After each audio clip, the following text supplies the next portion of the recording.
Welcome back to another edition of 42nd Street Pete's Grindhouse Halloween Extravaganza. Now let's go back with monsters. And I don't mean the CG fucking bullshit that they're doing today, which basically, you don't need, any effects or anything like that. Let's go back to when they actually built monsters to scale. Like in 1954's Them. Okay? Everybody's probably seen this one. Great movie. Starring James Whitmore, James Arness, and some other familiar faces, as well as Olin Hallen, the man who was eaten by the blob, who basically is in some kind of hospital institution, and he claims that he has seen giant ants coming out of the sewers, and starts screaming, "Make me a sergeant in charge of the booze! Make me a sergeant in charge of the booze!" Okay, so we got that out of the way.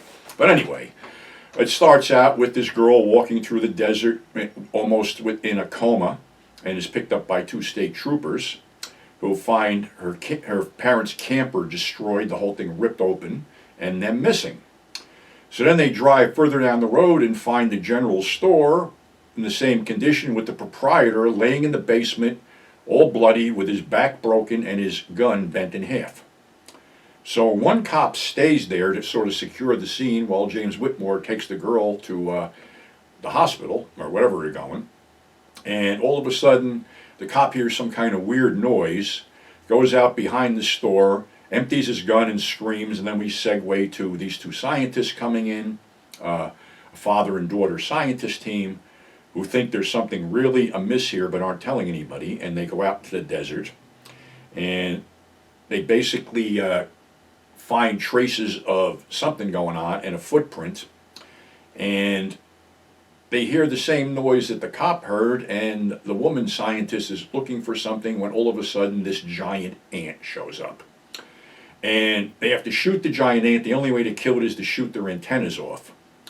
And now they feel that this is a real problem, and they go to the little girl and put a little vial of formic acid under her nose, and she reacts violently, screaming, "Them, them, them."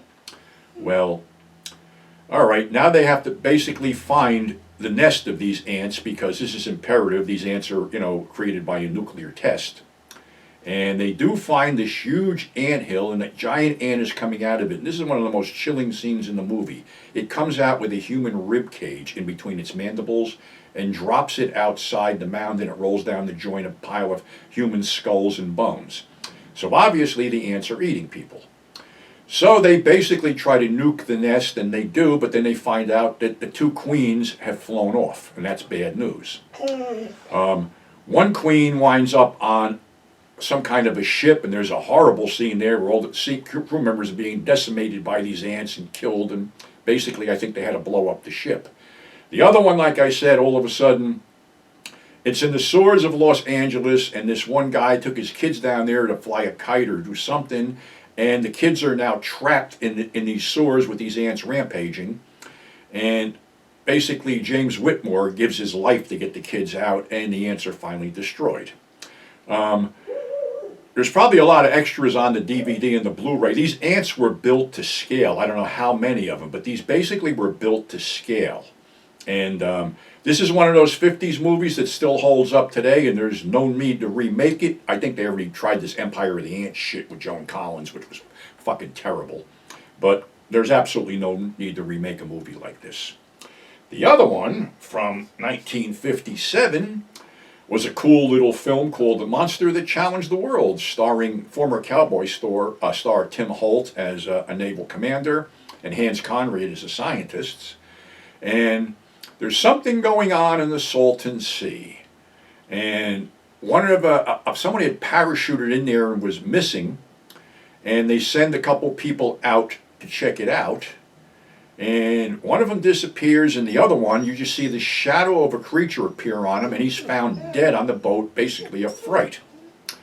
So they decide to send, some people out, some divers and stuff, and they do find someone, hooked up in the weeds and stuff, and they do find the body of the pilot. But then this giant fucking snail grabs one of the divers in between its mandibles and sort of crushes its fucking head. And then it comes to the surface, and they ram a pole through its eye.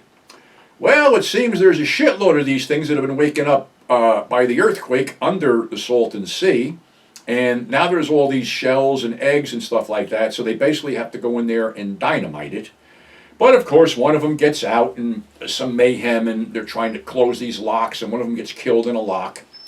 But they finally get them all except for the egg that was taken back to the laboratory and put in this incubator. Now they're trying to keep the damn thing cool so it doesn't hatch. But of course, you have the annoying little kid that has a pet bunny in there and feels that the bunny is getting cold and turns up the heat. And then, of course, this thing wakes up and is terrorizing her mother.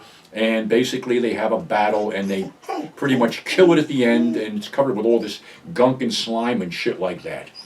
Again, this beast was built to scale by the studio, and it's a big snail monster. I don't know if there was only one or two, but nevertheless, it was a big, imposing snail monster that basically scared the shit out of us when we were kids, especially when the guy got his head crushed and they pulled some bodies out of the water that were completely bloated and distorted. So I think this one's out of print too. I was looking for a Blu-ray of it. It looks like it went out of print. So if you're holding on to the Midnight Movie one, hold on to it, because that seems to be it's all around. So here's two movies that are great and never had to worry about CG or shitty effects, because they built the monsters to scale. So that's our show for today. Thanks for subscribing. Thanks for tuning in. We'll have more Monster Mayhem for you tomorrow, so we'll catch you on the flip side. So until then, stay safe.